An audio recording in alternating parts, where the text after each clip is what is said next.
For the next few hours, nothing exists except for Cleveland high school sports. Because the Quiet Brothers are here. Outlaw!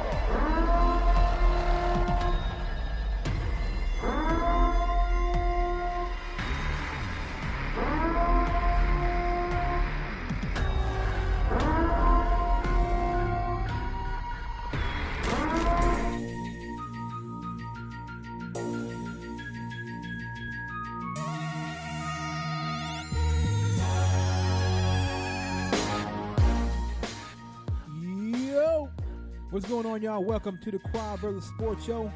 My name is Kevin Hanley. Got my peoples in the building. Eli Robinson on my right. What up? Reggie Reg out with the wifey kicking it in Vegas. Man, oh man, lucky. Man, I want to go back to Vegas. Love Vegas. I want to go back so bad. You been to Vegas?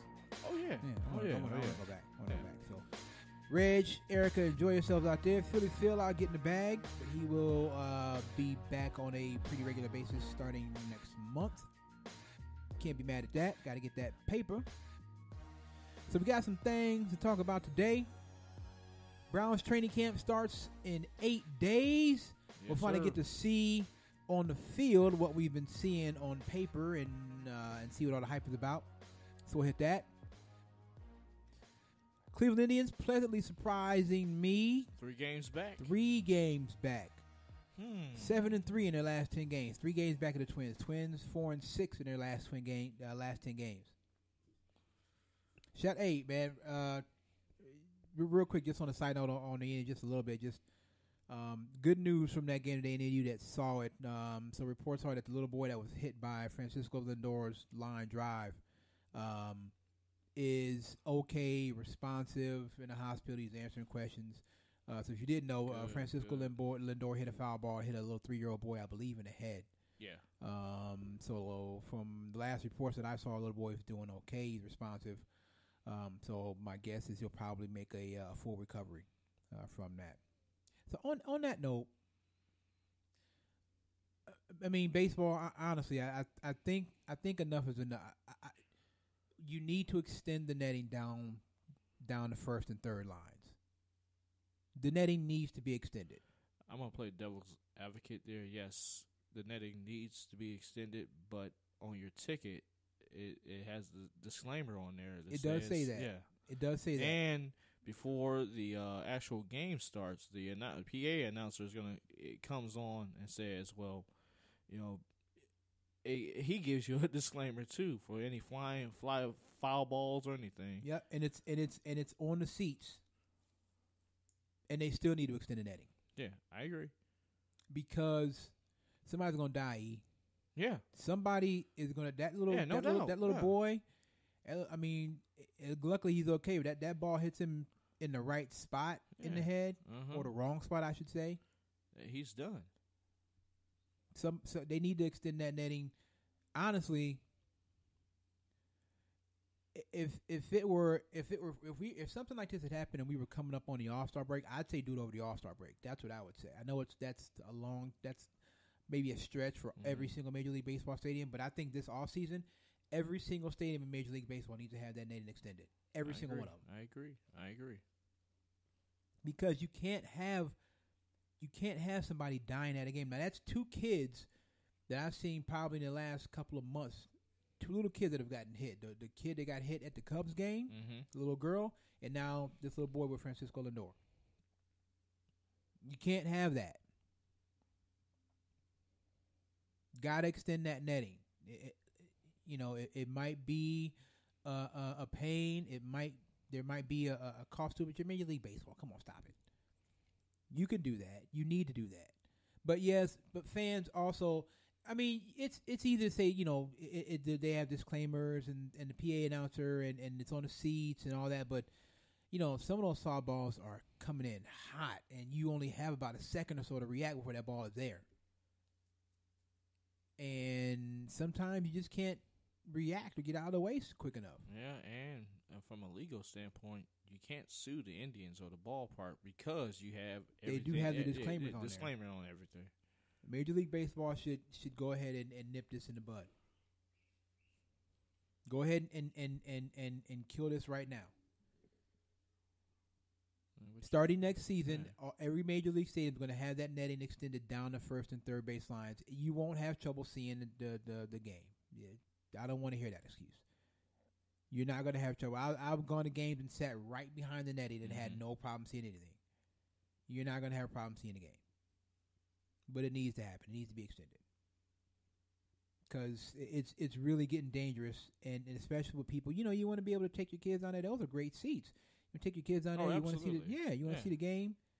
You want to see Frankie down there, and you don't want your kid to get hit in the head with a. What if that kid wouldn't have been okay? What if that kid not? What if he didn't pass, but now he's going to be like a vegetable? Right. A head injury is a serious thing. I'm sure they're going to monitor the young man over the next few days or so. But they've got to get that done. They've got to extend that netting. So back to the Indians, though. They are now sitting at 57-41. 3 games behind the Twins, who are sitting at 60-38. And that's really a pretty big accomplishment because not that long ago, they were, 10.5 back, 11.5 back? Yeah, yep. Well, before the All-Star break, there was like 6 games back. Okay. So they're making up room. The Twins beat the A's today 7-6. So that's why they're still 3 back. Or they might be 2 back. No, they're still 3 back. I'm reading a tweet by Matt Lodi. Okay. And Shout out Matt Lodi. Shout out to him, man. Shout out Matt Lodi, man. We with you, bro. Man, we praying for you, brother. Keep fighting, man. We know you got this. You know you got this. Keep fighting, bro. We got you. Shout out Matt Lodi.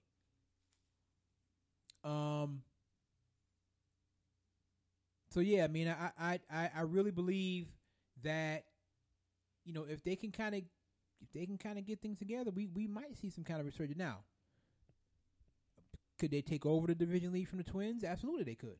They certainly could. I'll tell you, a player that's coming on is heating up. Jose Ramirez is starting to hit the ball. It's about, I guess, better late than never. Time. It's about time. It's about time. I listen. No, you know me. Look, man, give me a championship. I don't care about the division. I don't care if they win the wild card. Get in that way. You remember? Give me a championship. You remember in 1997, that Indians team, they started off just like this Indians team was. They were terrible. Mm-hmm.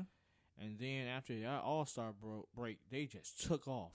So can we see that? Can we see what happened in 1997? It'd be nice. And actually win the whole thing? It'd be nice. Just hope they don't end like 97 in right.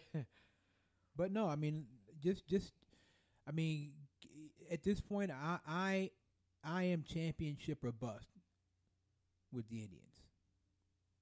I'm tired of winning the division and all that kind of stuff, and being they're winning this team in the AL, yada yada yada yada yada. Wow! So the San Diego Padres are interested in working a deal with the Cleveland Indians for pitcher Trevor Bauer before July 31st. Let me tell you something. No, if they actually trade San Diego to the San Diego Padres, I don't want prospects. I want a bat. Yeah, but you know what? Good pitching beats good hitting every single time. Why? We need an outfielder, man. But if you're coming on now, as much as to me, just on a personal level, to me, Trevor Bauer is unlikable. On a personal level, with all the Trump stuff and all that kind of stuff.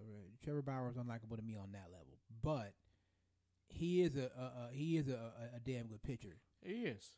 So if you're coming, I'm not trading Trevor Bauer from coming on like this. Why would I give up one of my best pitchers for a bat? And now, but I might have gotten a bat, but now I weaken my pitching staff. But you're not weakening your pitching staff. You got Planko coming up, Plezak, that other kid. Even if Mike Clevenger comes back and be the old Mike Clevenger, then we could say so long to Trevor Bauer. Are any of those guys as reliable as Trevor Bauer?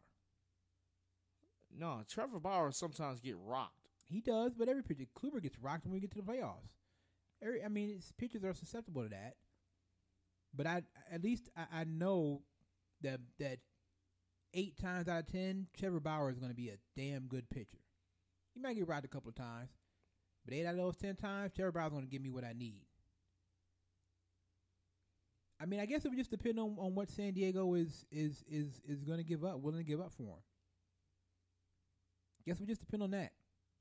As a fan, to me, it would just depend on what San Diego's willing to give up. What I would do, I wouldn't even trade with San Diego. You know who I would trade with?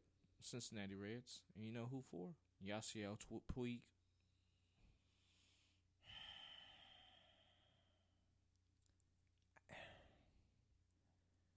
Yeah, I don't know if the What's wrong with Yasiel? I don't know if he's worth Trevor Bauer. What?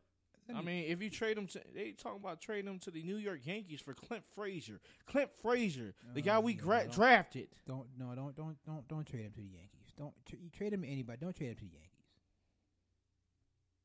I don't want to see him. No, don't do that. Don't do that. I mean, come on, Cleveland, not the Yankees. They don't need Trevor Bauer. We're going to trade Trevor Bauer to them of all teams. You're going to trade him to the New York Yankees. They better be getting up a whole hell. I'd make the Yankees give me a lot. You're the Yankees.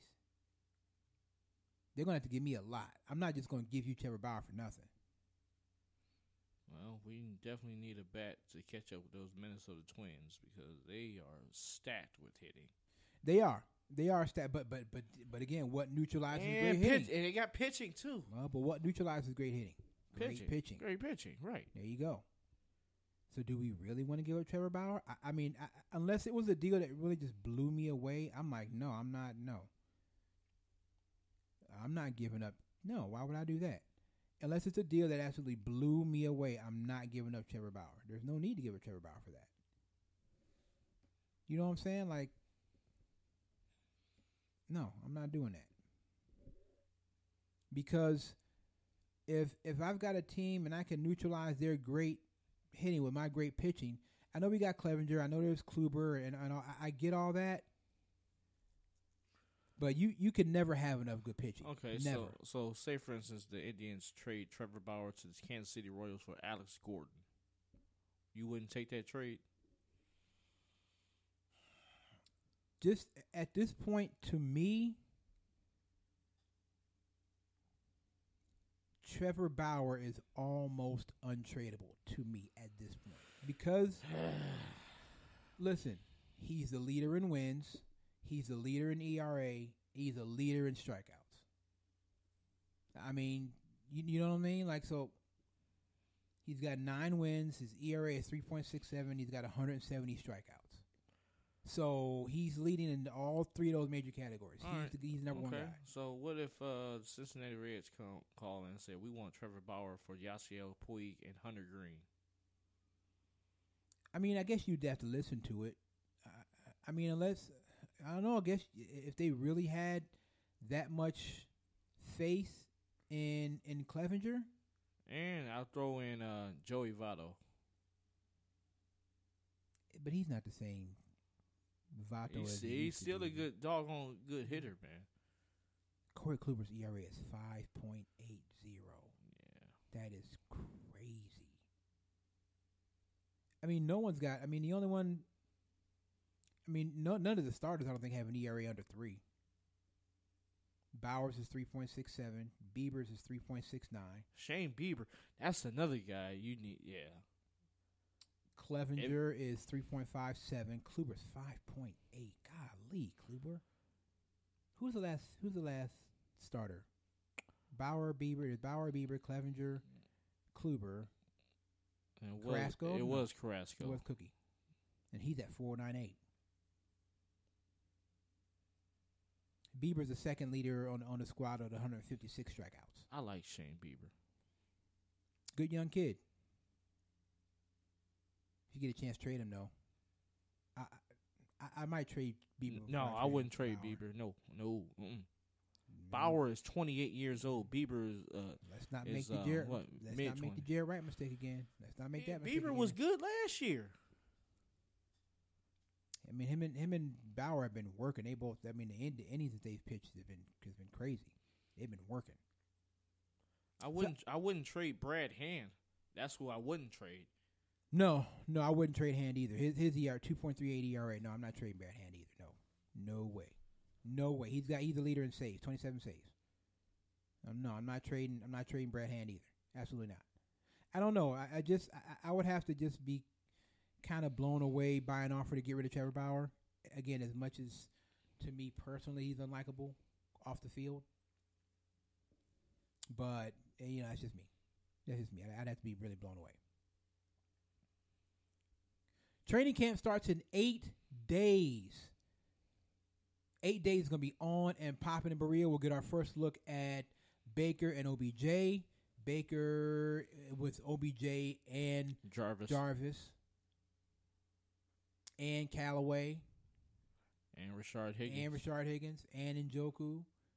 He got a lot of weapons. Is Duke Johnson going to be there? No, I don't think so. So Duke won't be there. Kareem Hunt won't be there. Well, Kareem Hunt can participate in training camp. Oh, he can? Just can't play in the game. Okay. He can play in the preseason game. Just not a regular game. Okay. Not in regular season. I wouldn't.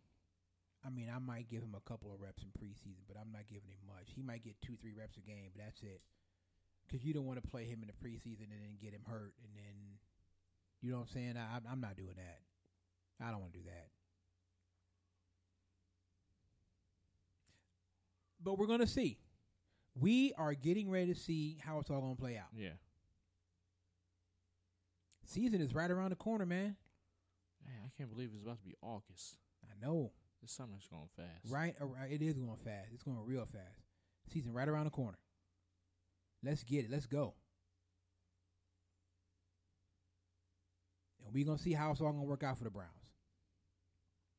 Can Freddie Kitchens put it all together? I'm reading this article. It's called the Dog Pound Daily, and they're saying that if Duke Johnson does get traded, the Browns do have options. They can go with this kid Dontrell Hilliard, which is who is actually tearing up camp, mini camp right now. But again, it's just shirts and shorts. Right. But I think the bridge with Duke Johnson might have been burned already. I think, especially with the thing with Baker Mayfield, so I think the bridge might have been burned with him already. Now they're saying they meant Jake Burns of Cleveland.com mentioned free agents Jay Ajayi and Darren Sproles as options. Nope. Darren Sproles signed a 1-year deal to come back to the Eagles, baby. Darren Sproles back in the fold, son. Let's go. All right. Sproles. Other than Ajayi and Sproles, you got Jacquizz Rodgers and Corey Grant. I mean, maybe Jacquizz Rodgers. I've seen Jacquizz Rodgers more than Corey Grant, so maybe. Yeah. I would say Jacquizz Rodgers. He's serviceable, Yeah, I mean, in spot duty. That's the same thing Darren Sproles is going to do. Darren Sproles will be spot duty for the Eagles.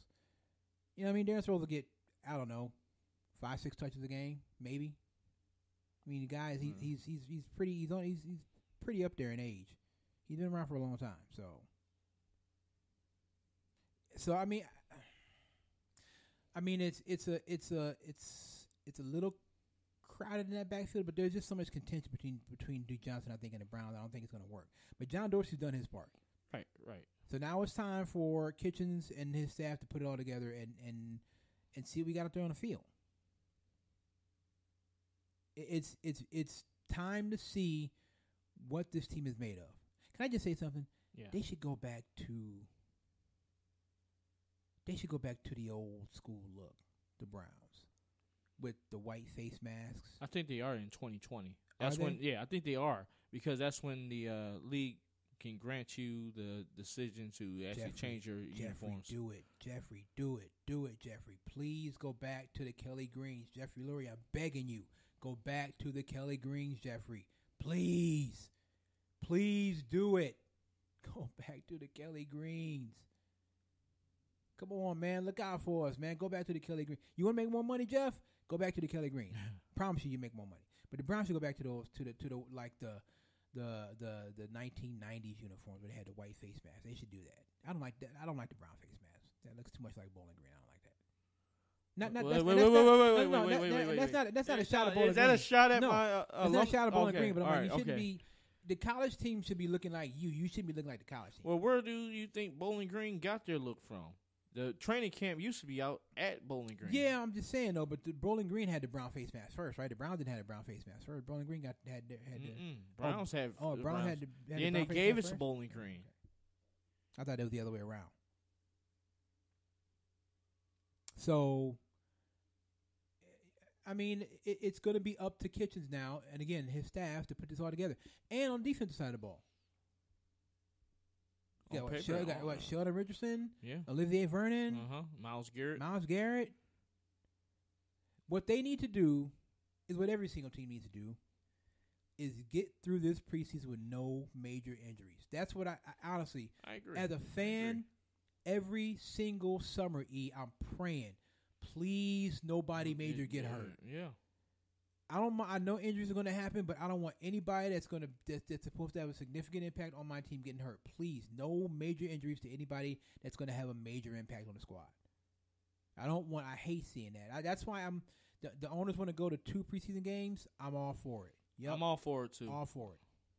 2 preseason games. And now, would that start the season a little bit earlier than I think expected? the season would probably start a little earlier because I think they want to go to 18 regular season games and then 2 preseason games. I'm with it. I'm with that.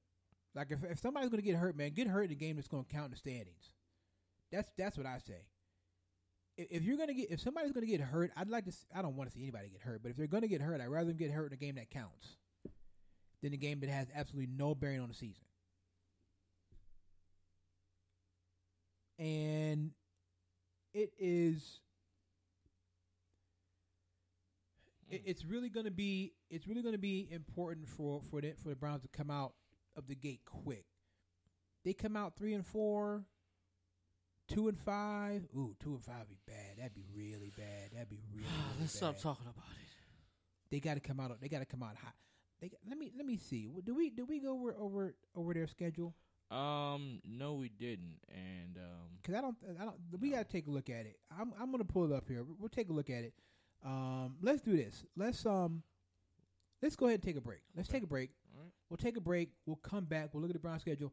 Also, we'll talk a little bit about we're working, guys. It's almost done. The top 25 is almost done. Yeah. Our top 25 list and our rising stars list. It used to be called our honorable mentions list.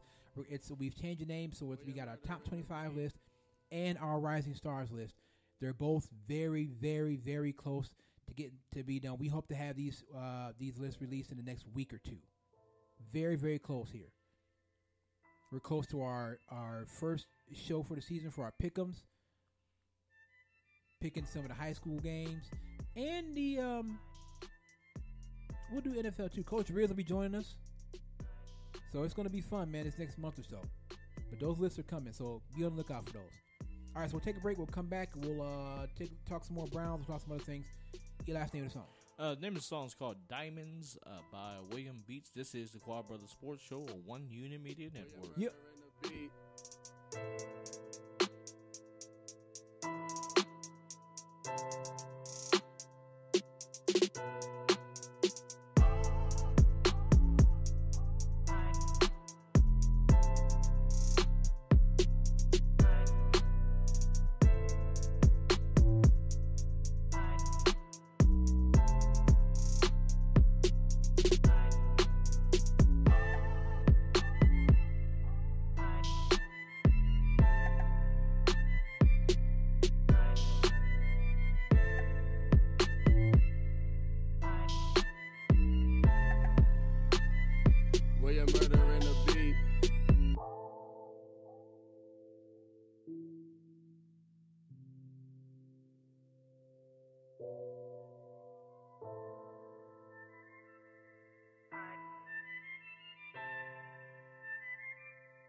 William Murder in the beat.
Where you're murdering the beat.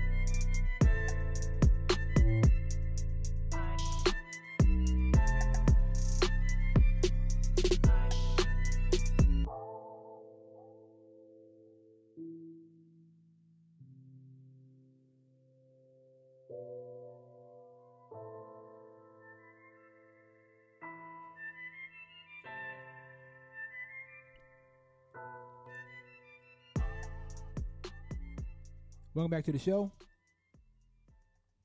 So I'm gonna take a look at this Brown schedule here, and then we'll there's something that Eli just showed me in the break, and I want to kind of touch on that too. But let's because we said we'll do it when we come back. Let's take a look at the schedule here. So the Brown schedule. Let's take a look at it here, and we'll see. Now we're not gonna do any kind of pick'ems or anything like that. I'm just looking at the schedule. So they're home against the Titans. That's their first game. That's not a pushover game. Titans are a tough team. Absolutely. Then they're at the Jets. That's actually on my birthday. That's Monday Night Football. It's on my birthday. They're at the Jets. Oh, that's a September Monday 16th. night game. Wow. Well, that was the first ever Monday night game with Browns and Jets. Get out of here, really? Yep, first ever Monday night game. Browns and Jets in Cleveland, I believe. The very first Monday night game. I think this would next year be the 50th anniversary because that was 1970. So next year, 2020 will be the 50th anniversary of Monday Night Football. But yeah, so Browns at the Jets, September 16th. Then they're home against the Rams. That's another night game. They got two primetime. Look at the Browns, two primetime games: Monday night and then Sunday night. 3 primetime games, sir. So then they're home against the Rams. Then they're at Baltimore. And then they're at San Francisco. That's again a primetime game. A Monday Night Football game. Yep. Browns, 2 Monday Night football games in the first 5 weeks of the season. Mm-hmm. That's what getting OBJ and all that kind of stuff will do for you. Then they're home against Seattle. Then they're at New England. Then they're at Denver. Then they're home against Buffalo. And they're home against Pittsburgh. They don't play Pittsburgh until November 14th. Yeah, that's a Thursday night game. That's the first time they play Pittsburgh is November 14th. And then they're home against the Dolphins. Mm-hmm. Then so they play Pittsburgh twice in 3 weeks. They're home against Pittsburgh, at the Dolphins, then home against the Steelers, home against the Dolphins, and at Pittsburgh. Then their first game against the Bengals. So they don't play a lot of their division games till like the end of the season. Yeah. Then they're home against the Bengals. Then they're at Arizona, home against Baltimore, then at Cincinnati to close the season out. That's not an easy schedule, man. It's a tough schedule. That's a tough schedule. But I don't want to hear we got a tough schedule excuse. I don't want to hear that. No, you're not gonna get that from me. Browns fans, I don't want to hear, we had a tough schedule, blah blah blah blah. Nope. That's what all this smack talking y'all doing. Do we know what it does? It removes any kind of leeway, any kind of cushion. People can say, "Oh man, they had a tough schedule." Nope. That's not. I mean, that's a pretty tough schedule. That's pretty tough. You got to play the Titans, the Rams, and the Ravens in 3 of your first 5 games. And the Jets, you got the new look Jets. Sam Darnold will most likely be improved. You got Le'Veon Bell now. You know what he can do. That Jets defense was very good last year. Now Greg Williams is the coordinator this year for the Jets. So Greg Williams probably he's got some kind of insight on tendencies from Baker or something like that. So I mean it's gonna be interesting to see how they come out of the gate. They got three primetime games in 5 weeks. Their first 5 weeks they got 3 primetime games. 1 on Sunday night, 2 on Monday night. So it's really going to be interesting to see exactly how they come out of that gate. Now, if somehow, somewhere they can get through the first 5 weeks of the season and be like 5-0, 4-1, that'd be amazing for them. Absolutely, that'd really be amazing for them. But we just got to see how it plays out. On paper, they're favorites on paper, but that's paper. Even Freddie Kitchens says yes. We're favorites on paper. Whoop de frickin' do. Yep. You gotta. What you gonna be on the field? Forget about what you are on paper. You're gonna be on the field. And I like the fact that he said that. Yeah, me too. Me I too. love the fact that he said that. Whoop de do. Then he said, the record last year, what was it, 5-8? 7-8-1. 7-8-1. Mm-hmm. Okay, he said it's not good for us. You are what your record says Right, you are. It's not good. So Bill Parcells. Everybody's saying. He was saying, well, everybody's saying, well, good job, good job. He said, what good job? We didn't do anything. That's what you got to do. He's taking a page out of Bill Belichick School of Coaching. Whereas, don't ever let your team get too high. Bill Parcells did that. Bill Belichick did that. Bill Walsh did that. All the great coaches did that. Chuck Noll did that. Andy Reid even did that. Don't let your team get too high or too content and think that they're better than everybody else. Yeah, you want to be confident. But you always want to put that. But you guys haven't done anything yet. We haven't. That's all I've been trying to say. I mean, That's all I've been trying to say. Forever. I mean, I was hyped. No doubt. Be. I was hyped. OBJ here. You got Jarvis. Yeah. We got Kareem Hunt. Despite what he did in the past, we got new toys on defense and everything, but we haven't won anything. You should absolutely be excited.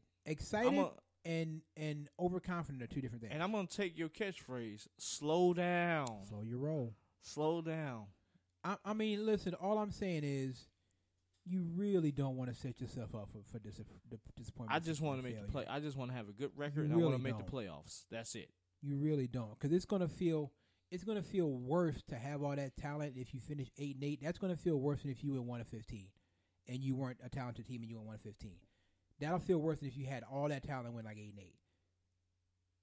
You'd wish you were less talented and gone 1-15. At least then you'd have an excuse. They've got to come out of this. They've got 5 tough games at the beginning of the season. I know people are going to sleep on the Jets. I mean, the 49ers, you don't know. By that time, if Garoppolo is back and healthy and he's in his rhythm, or their backup, I can't remember the backup's name in San Francisco, but if they're in their rhythm, Shanahan got the offense working. I mean, I'm just saying. I think the Los Angeles Rams is a beatable team, and I'm gonna tell you why. They lost most of their defense. Like Sue is gone, Mark Barron is gone. Mm-hmm. I mean, that offense. I mean, you got Jared Goff. I don't know what the hell is going on with Todd Gurley. Everybody's beatable. I'm not saying that. I think everybody is beatable. I mean, you can win any game, to be perfectly honest. But I think they're still going to be tough.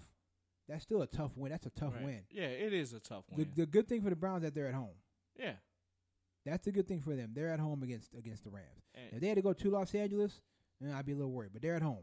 I see the Seattle Seahawks is a tough team to beat. Absolutely. Russell Wilson was playing he had a hell of a season last year. He did. I mean, it's Russell Wilson. He got a new toy in DK Metcalf. Right. Exactly. I mean, so that's what I'm saying. It's like, you guys got some experience. I mean, then the Rams are still a very young team too. Yeah, the Browns are young and the Rams are young too. Absolutely. And the most important thing is 2 teams you have to beat to be the kings of the AFC. You got to beat Pittsburgh and you got to beat Baltimore. Yeah. You got to beat them twice. You're gonna have to come out there and show that you can finally hang and compete with these teams. Because Baltimore still think they can whoop your ass. Rams were 13-3 last year. The Steelers still think they can beat the crap out of you. Yeah. They still think that. Well, so you want the first game with Baltimore, you got to hit them in the mouth. And you got to hit them hard. With Pittsburgh, you got to hit them in the mouth. You got to hit them hard first game. The thing about that is that, man, you won't see Pittsburgh till November. Right. Who knows what either roster look like by then? Yeah, we usually see Pittsburgh the first game of the year. Yeah, you won't see them till November. So I mean, and even still, no matter what either roster looks like, you still got to beat them. And if you beat them handily, that'll be even better.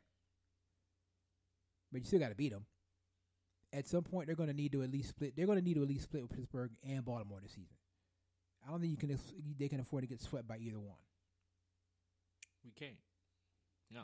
But the Rams are still. I think the Rams are still. They got some dangerous teams on that schedule. The Rams are dangerous. We already know what the Patriots can do. You beat the Patriots in New England. That's a statement. The statement. Right? Yeah, that's a statement game right there. You got to beat. You're gonna have to go to New England and beat them in their house. And if you can come away with a win, I don't care if you win by 1 point. If you can come away with a win in New England, that's gonna say a whole lot. A whole lot. All right, so I want to switch gears quickly because a couple of things happened while we were away that we did not get to talk about. Russell Westbrook being traded from Oklahoma City to Houston in exchange for Chris Paul and some other players. I don't like the trade. Yeah. No one else is going to get to shoot that ball besides Harden and Russ on that squad. No one else is going to get to shoot. And nobody's going to play defense either. No defense will be played. You just traded away your one defensive player in Chris Paul. No one's going to get to shoot on that squad. No, and nobody's at all. And it's crazy to even. It's good to see Harden and Westbrook reunited again. Apparently, whatever beef they may have had, they squashed that. But I just can't. I can't see that working. I can't. But the West is really like. Whew. Yeah. But I can't see that working. I can't see it working. You know what I mean? Like. You're still going to have to deal with Golden State. Still got to deal with the Lakers,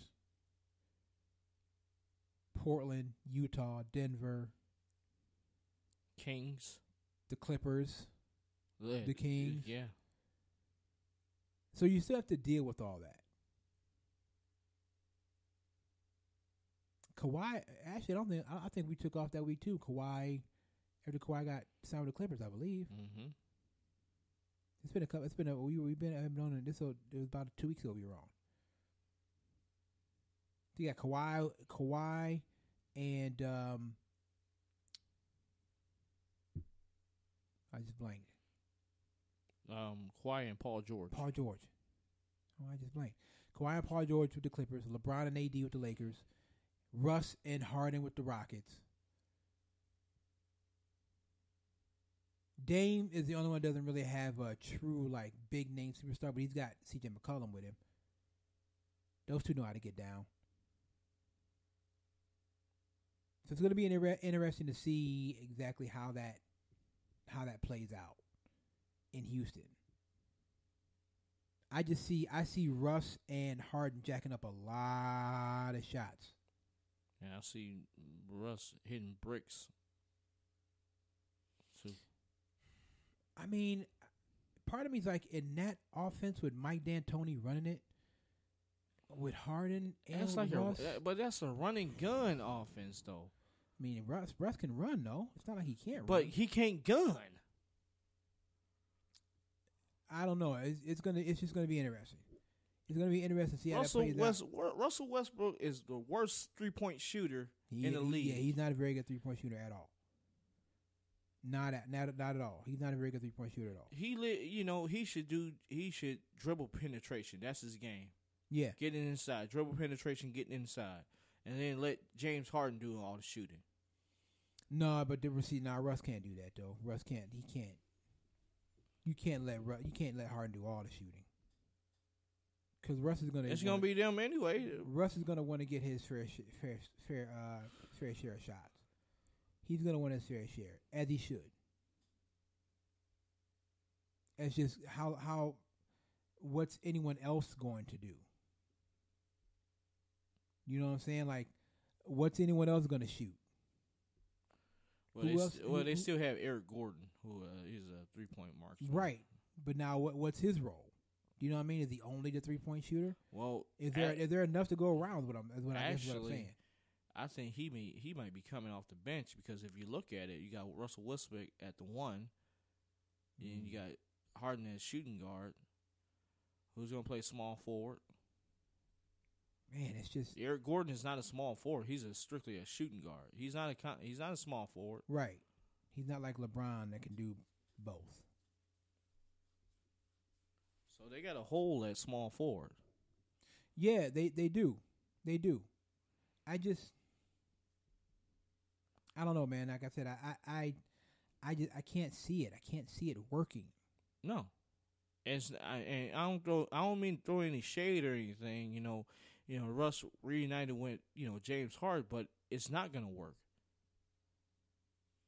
Well, it's gonna be a lot of I'm I'm gonna tell you this. season. It's gonna be a lot of problems on that team because of Russell Westbrook's personality. 1. Number 2, he's gonna be a ball hog. I want to believe that the Rockets took all that into consideration before they gave up all that they did for him. I want to believe that they took all that into consideration. I'm just looking at their roster here, Houston. I mean, I'm looking at like the role players. I mean, you can play PJ Tucker at the 3 because he's a combo forward. Yeah, I mean, if you just look at some of the role players, they got Austin Rivers, they got Shump. Kenneth Faried is a good role player. I think Faried starts actually, doesn't he? No, that's so Faried. No. They got Gerald Green, Nene. Nene is still playing. Mm-hmm. Golly. So they've got some decent role players on that bench. So you can't really can't really sneeze at that. They've got some good role players on that bench. I think he was making it less. How they showed us the salaries. Golly, whoever this Michael Frazier kid is, $23,000. That's it. Mm-hmm. He's got to be like D-League players. Deontay Davis, 25 G's. That's it. I mean, Clint Capella, Tyson Chandler's on that squad. Tyson Chandler's like 36. So I don't know. I just we're going to see. We'll see how it works. Because if it doesn't work, you're stuck with that contract with Russell Westbrook. You're stuck with Russell Westbrook's contract if it doesn't work. And that's a huge contract. And no one's taking that off your hands. Oklahoma City got you to take that contract, but no one is going to take that contract from you. You're stuck paying that. I can't see Chris Paul going to the Lakers. You know where I can see him going to? Miami. Yeah, I don't see that either. I mean, it'd be nice if he went to the Lakers, but I don't see it either. I can't see that happening. I almost want to say I can't see the NBA letting that happen. No. I mean, Miami's probably the best fit for him. They kind of do need a point guard. Let me take a look at something. Hold on. I'm looking. Let me take a look at something because I'm looking. I wonder how. Not saying that it's gonna happen. I'm just putting in hypotheticals in my head. But I wonder how Chris Paul would look in Phoenix with Devin Booker. You know what I'm saying? Ooh. I'm wondering how Chris Paul would look in Phoenix with Devin Booker. Phoenix was horrible last year, though. 19-63. I don't think he would want to go to. I don't think he would really want to go to Phoenix because Chris Paul wants a ring. Yeah, that's true. And now it looks like the Warriors are saying, no, we're not trading D'Angelo Russell. We're not. I thought they were. That's what the GM saying. No, we're not doing it. But D'Angelo Russell doesn't fit there. What they doing? They're gonna try to make him fit, I guess. They're gonna try to make him fit. I'm looking at here. Who's their point guard? Javon Carter, Jawan Evans, Ty Jerome. They are loaded at the small forward position. They got Ricky Rubio. No, they don't. They won't. No. They got Ricky Rubio. They're not gonna take Chris Paul. They got Ricky. Could you see a return to New Orleans? Maybe. I wouldn't put it past David Griffin. No, they got Drew Holiday. They don't need him. They got Drew Holiday. Drew Holiday over Chris Paul? Really? That you could make the argument for it. Drew Holiday ain't no slouch. Drew Holiday is nice. I take you. I mean, What about Philly? Philly need a point guard. Now, that could work, but he'd have to be willing to go to the East. I mean, it might be an easier road to get there, in the East. I don't know. Then Milwaukee lost Malcolm Brogdon. Mm-hmm. There are a couple teams in the East that could use Chris Paul's services. A couple of contenders. I think ultimately he'll stay in the West. Ultimately he'll go to Miami, I think. But yeah, Milwaukee, Toronto. I mean, I would get rid of Kyle Lowry in a heartbeat for Chris Paul. Or you got the Spurs. The Spurs could make a move on that. Chris Paul playing for Pop? Yes, please. I'll take it. You know what I'm saying? So, I mean, it's a lot of things that could happen. I just wonder, man, it's like Chris Paul's going to be like, man, what do I got to do? You know what I'm saying? Like, Chris Paul's going to be like, man, how I keep getting traded. What do I got to do? I mean, Chris Paul's a great player. Great player. And it's kind of a shame that he can't stick around. But, the Rockets, they wanted Russell Westbrook. They wanted him bad. And they were willing to give up Chris Paul to get him. So I don't think that those Rockets as constructed were going to work anyway. It wasn't going to happen with those Rockets. So now we just have to see. We'll have to see. All right, so let's get to this story. Eli, you were showing me this story about this young man at that school up north that was trying to get a transfer, but was denied because he did not disclose a mental issue. Yeah, right, correct. So what was going on with that story? Let me see. Let me find the story here.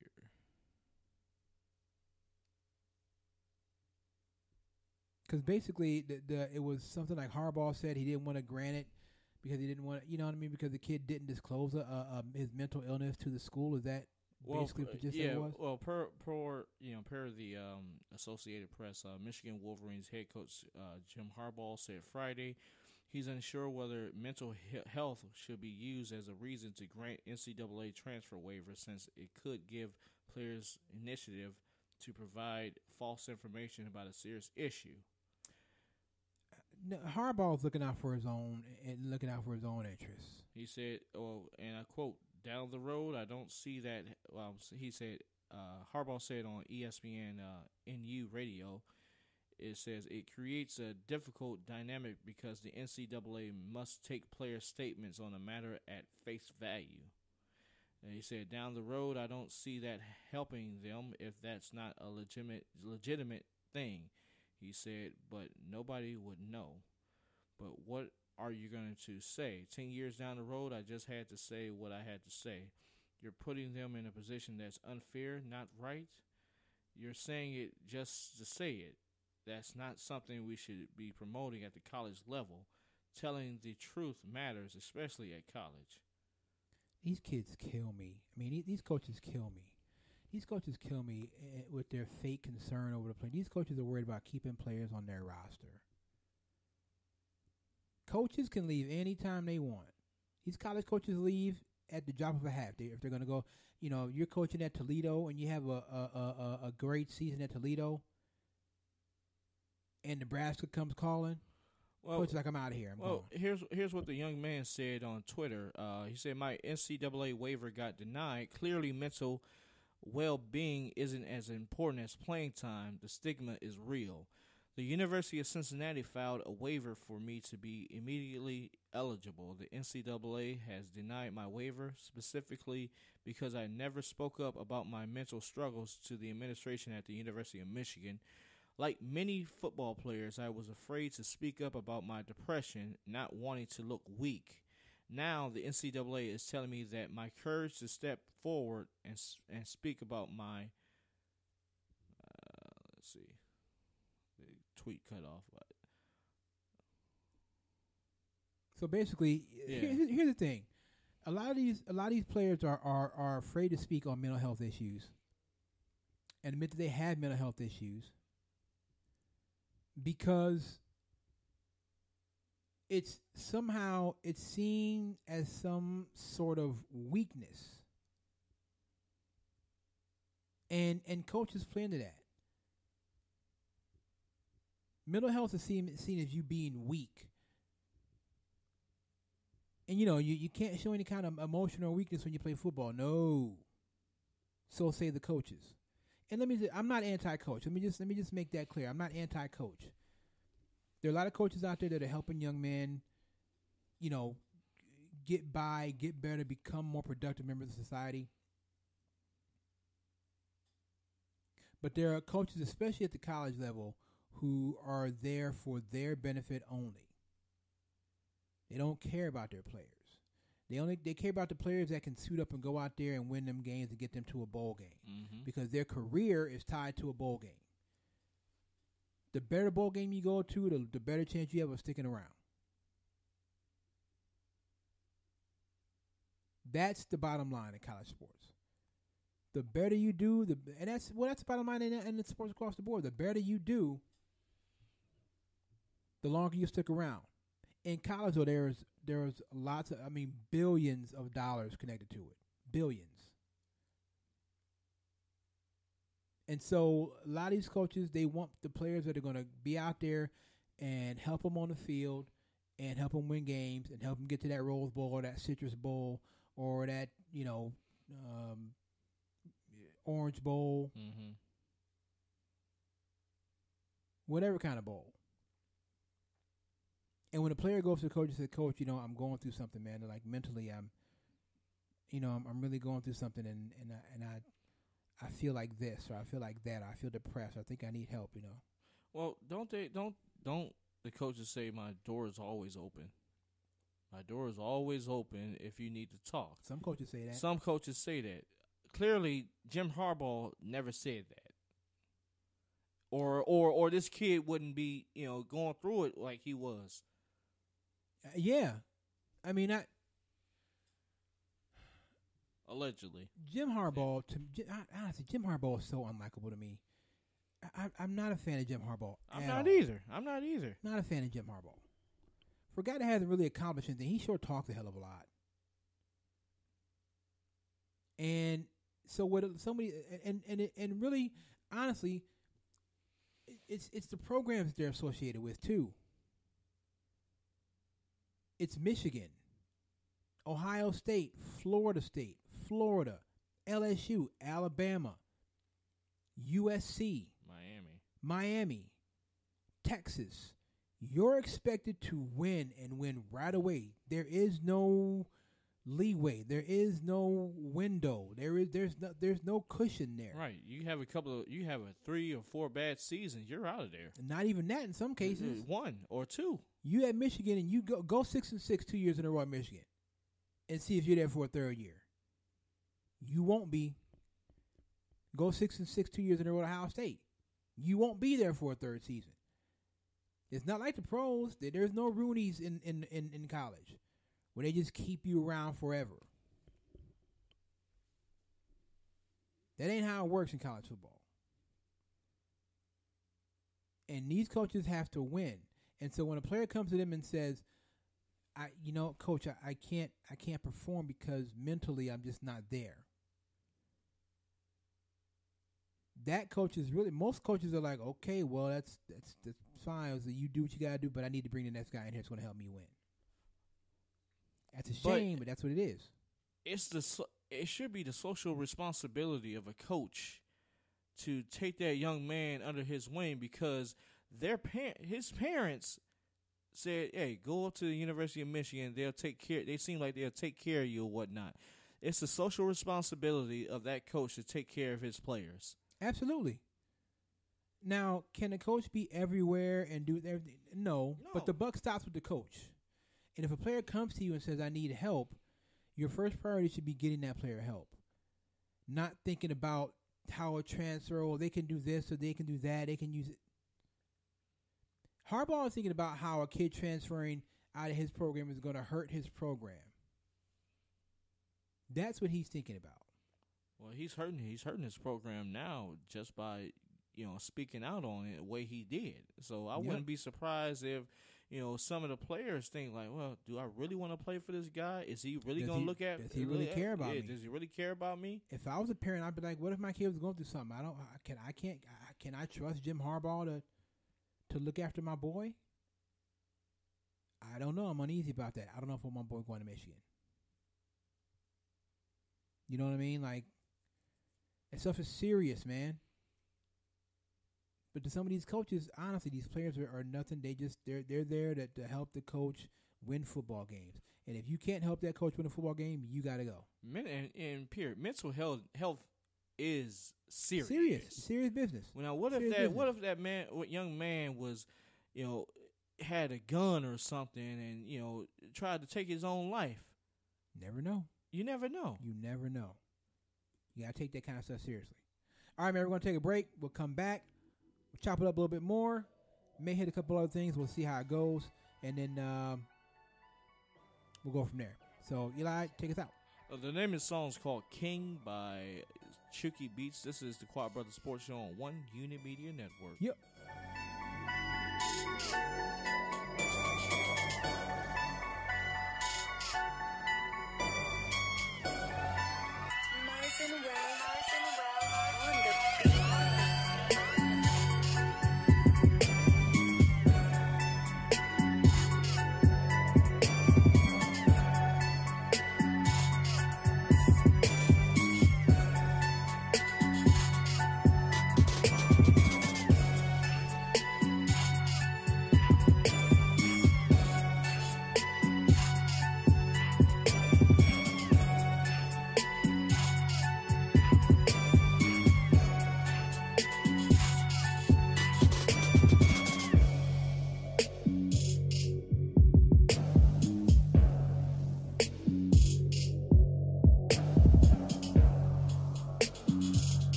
Welcome back to the show.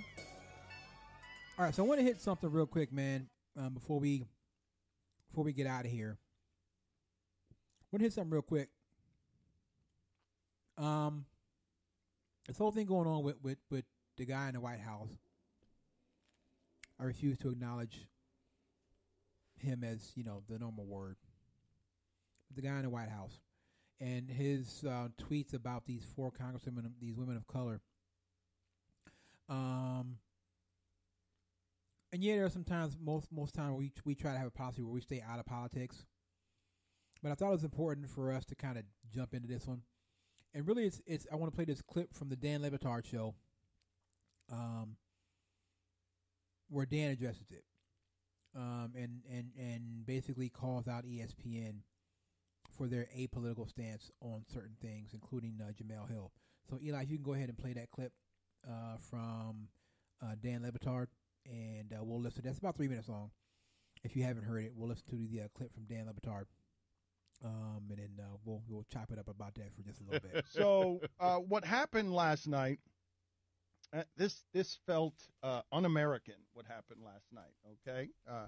Basically a chant, send her back, is not, it's not the America that my parents came to get for us, for exiles, for brown people. Like, there's a racial division in this country that's being instigated by the president, and we here at ESPN haven't had the stomach for that fight because Jemele did some things on Twitter, and you saw what happened after that. And then here, all of a sudden, nobody talks politics on anything unless we can use one of these sports figures as a meat shield in the most cowardly possible way to discuss these subjects. But what happened last night at this rally is deeply offensive, done by the president of our country. And this tweet from Nick Wright, if you're listening to people chant, send her back, about a Somali refugee who serves in Congress.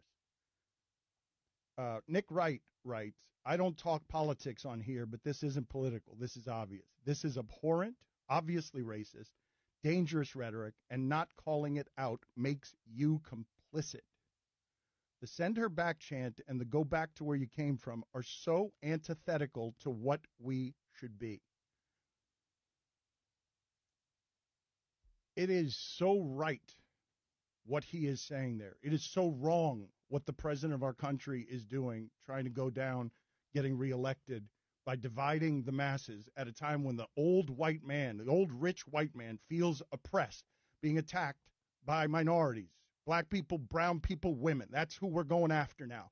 Black people, brown people, women, and that's let's do it as the platform. That's what you're seeing.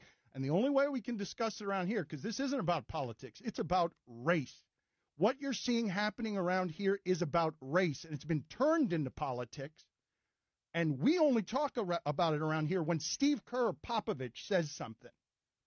We don't talk about what is happening unless there's some sort of weak, cowardly sports angle that we can run it through, when sports has always been a place where this stuff changes. Muhammad Ali was fighting for this stuff in the 60s. The Bill Russell and Jim Brown are really old. Kareem Abdul-Jabbar is old. These people who were fighting, the most powerful among us in sports, who are fighting in the civil rights era for things, atrocities happening to black people that we're still paying for now in a country where this is our greatest sin. What has happened to minorities in this country? They're old and dying. Jim Brown walks with a cane, man. He walks with a cane. He's going to go to the grave without having seen change. He's going to go to the grave with Colin Kaepernick still out of the league. Literally blackballed, because we're taking this stuff and making it about the flag when it's not about the flag. It's about race. It's like burning a cross and saying it's about God. This isn't about the flag. This is deeply offensive to me as somebody whose parents made all the sacrifices to get to this country. Send her back. How are you any more American than her? You're more privileged. You're whiter. You're richer. But people don't know whether your money's real or not. You've had every privilege afforded to you by America. Every privilege. And now what you do with that power is you go after brown people and black people and minorities. And around here, we won't talk about it.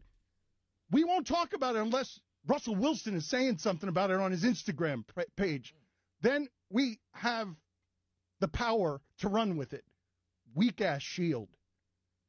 It is antithetical to what we should be. And if you're not calling it abhorrent, obviously racist, dangerous rhetoric. Mm-hmm. Dan freaking Le Batard. That's why I love Dan Le Batard, because Dan Le Batard, as Jamel Hill was, is unafraid to actually speak on this stuff. And, honestly, I'll say this. When we're doing our research on some of these players, like when we're doing our top 25, like in my research for the top 25, I've come across players that might retweet something in favor of Donald Trump. I don't let I don't, and I will not let that cloud my judgment as far as what they do on the field. If they deserve the props, then I'm going to give them the props. And we as a show, if they deserve the props, we're going to give them the props, unless they've done something, completely, totally dumb, racist, that stuff we will not tolerate. But until we see evidence of that, we're going to give them their props. If they support, listen, I don't want to put it all on the parents, but a lot of these young people follow the lead of their parents. Okay? Your parents a Trump supporter, you're probably going to be a Trump supporter. But even if you're a conservative, come on, you have to be like, what is happening? What is happening to my party? What is happening here? What is going on? And that's why I sit and wonder when I hear people like Candace Owens, who really is only a token mouthpiece for the GOP. Let's keep it real. Just like this new Jamaican black Republican that's supposed to be challenging Alexandria or Ocasio-Cortez for her seat, and you're not going to get that seat. Ocasio-Cortez won her district by a landslide. You're not getting that seat. I know you're going to bring up the whole Amazon jobs thing, but you're not getting that seat. Sorry. And the reason you're not getting that seat is Donald Trump. Because as a person of color, as four black men, me, Eli, Reggie, and Phil, look, again, our show, we never want to let politics take front and center stage on our show. Never. But we will speak on stuff that we feel like we need to speak on. Absolutely. We've spoken on Kaepernick. And we've spoken on Jamel Hill. We wholeheartedly support Colin Kaepernick's movement, and we wholeheartedly support Jamel Hill. If you're a conservative, I've got friends who are conservative. I got family members who are conservative. I have members of my family who are conservative. If you're still on the fence, I mean, I don't know what else you need to see. I really don't know what else you need to see. If you're still on the fence about whether or not you should continue to support Donald Trump. You don't have to be a racist to support Donald Trump. But if you still continue to support Donald Trump, then in my personal opinion, racism is obviously not a disqualifier for you. And that's just as bad as being a racist. If racism doesn't trump immigration, if racism doesn't trump, pardon the pun, no pun intended. If racism doesn't trump immigration, if racism doesn't trump the economy, if racism doesn't trump somebody telling it like it is, quote unquote, then you might as well label yourself as a racist. Because when you are, as Dan Le Batard says, you're complicit. If you agree with the whole send her back thing, you're number one, she's a citizen of the United States of America. She's an American citizen. Yes, she's from Somalia. She came here when she was 10. I'm talking about Ilhan Omar, the congresswoman. Mm-hmm. She came here when she was 10 from Somalia. She is a naturalized citizen. She is an American. She has every right under the Constitution. Here's the biggest problem. People think that calling America out on its BS is being anti-American. That's not the case. That's what makes you an American. Being able to, I say it like this. Here's the best way I can put it. Eli and Phil and Reggie are my brothers.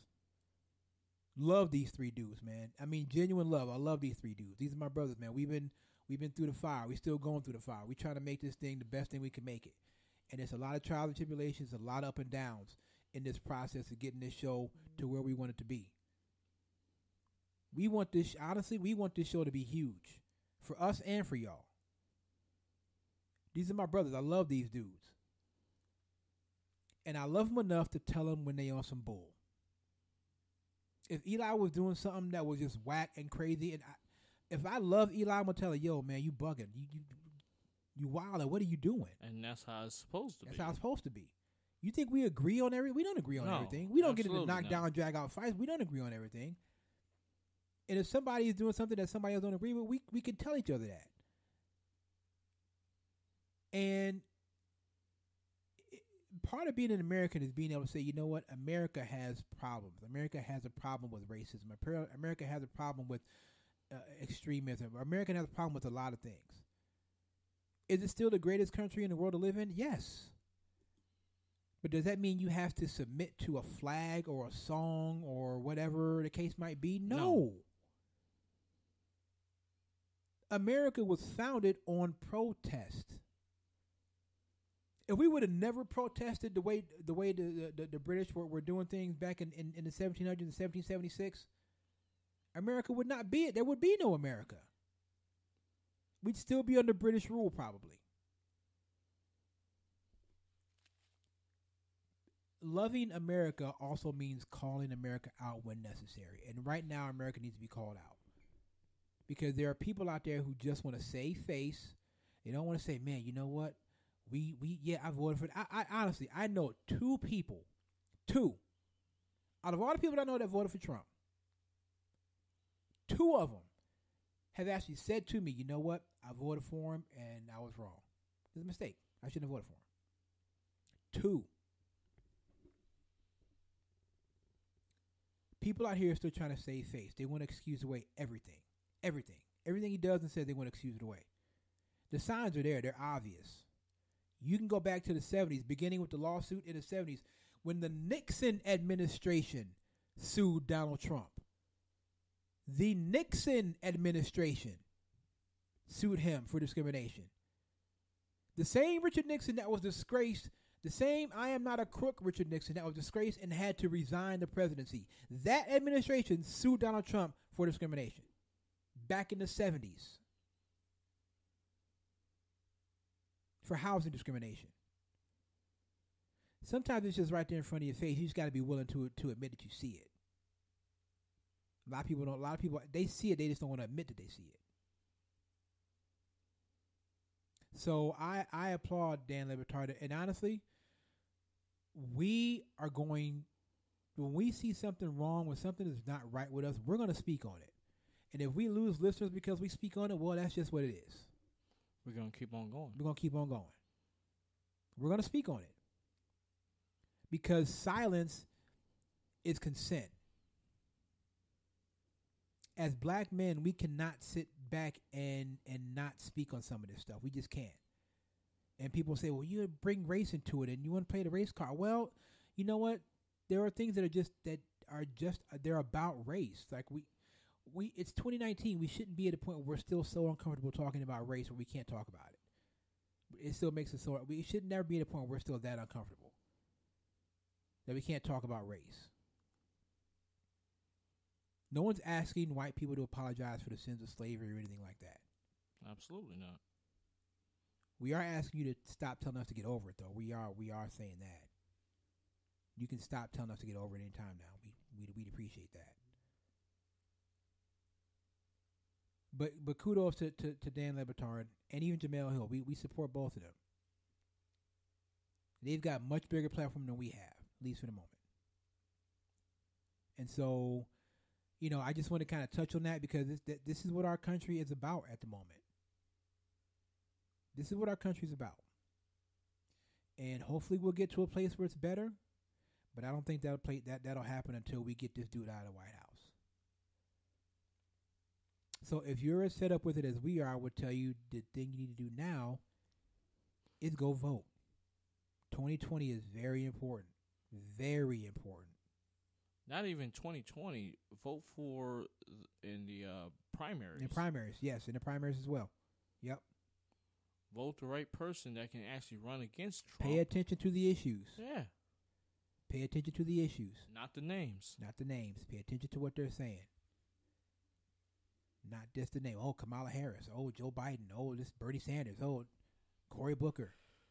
Pay attention to the issues, not the names. Pay attention to the issues, not the names, and pay attention how they can make this country better again. People say, well, we want to make America great. Let's be honest. To be perfectly honest, for black people, America has never really been great for us. Call a spade a spade. When was the time in history when black people in this country weren't at the bottom of the totem pole? I'm waiting. You tell me when. I got nothing. Exactly. So I just want to touch on that because we do that from time to time. And yeah, we've survived, worse presidencies. I don't know. This is pretty bad. This one's pretty bad. This one's pretty bad.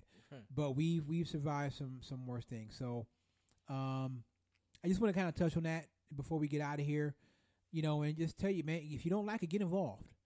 This is it's really for the young people because you guys are next up. It's really for you.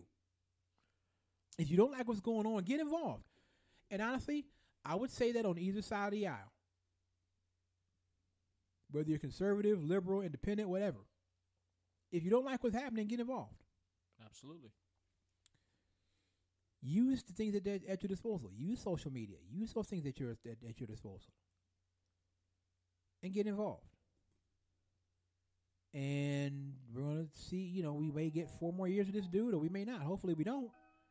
But if we do, that's what it is. So just get involved, man. All right? All right, so that's going to do it for us. We'll wrap it up. Like I said, man, the top 25 list and the Rising Stars list, we want to get these things out in the next week or two. These lists are going to be out. I'm telling you that right now. Next week or two, we're going to have them out. So be watching and then we'll put out an introductory, post and all that kind of stuff. But be watching Instagram, Facebook, and Twitter. And if you're an alumni of the top 25, comment, man. You know, absolutely. Hey, tell us what you're doing, where you're at. Give us a shout out. And we'll reach out to some of you guys, man. There's some people I want to reach out to. Really, some of you young people I don't reach out to anyway. Before you head off to college, things like that. So we'll be reaching out to some folks, but we'll definitely be reaching out to the top 25 and Rising Stars members once we announce them. So, all right, that's gonna do it for us. We are going to get out of here. For Eli Robinson, for Phil Rucker, and for Reggie Logan, my name is Kevin Hanley. This is the Choir Brothers Sports Show. Eli, take us out. All right, the name of the song is called Icon by On the Track Beats. This is the Quad Brothers Sports Show on One Unit Media Network. We out here. Peace.